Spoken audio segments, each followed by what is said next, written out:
he has chosen specifically as the model of his service to the congregation.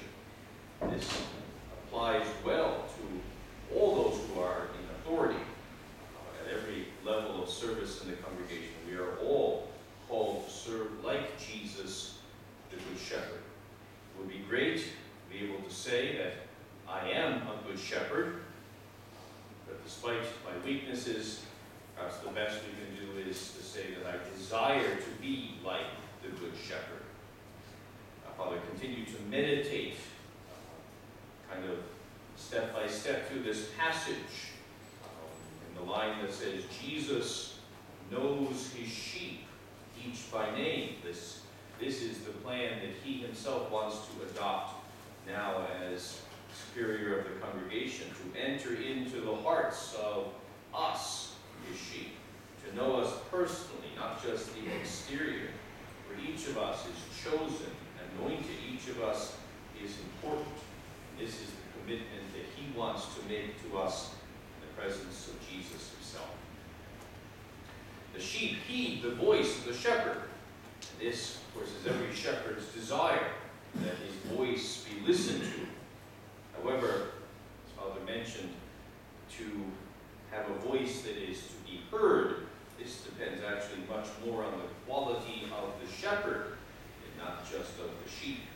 Therefore, he asks God to help him to serve us, to know his will, to be more authentic, to be able to transmit to us God's desires.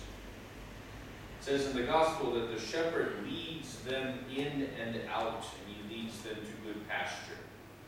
For often the sheep are enclosed by their fences, the fences of our problems, of our limitations, of our defects. It is Father's goal, his service, to lead us out of these things which enclose us, to set us free from what limits us, instead to the freedom, to the pasture that nourishes us.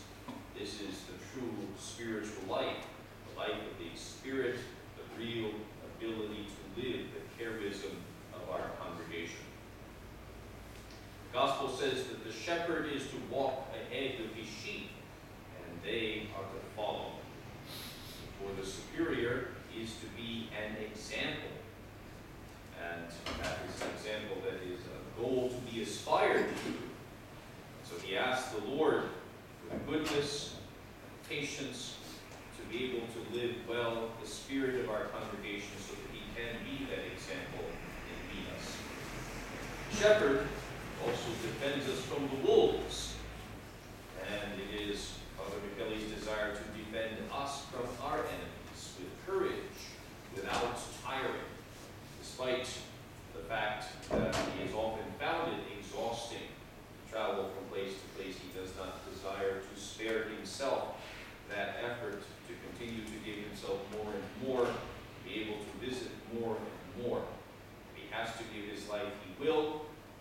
He asks the Lord's help to be able to continue to do this.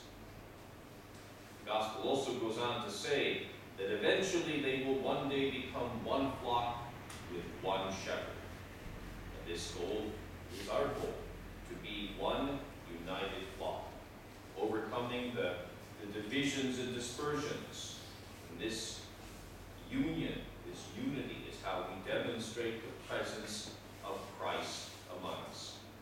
While we may be divided in provinces, we need to think of ourselves as one and one congregation. After all, we didn't join just a province,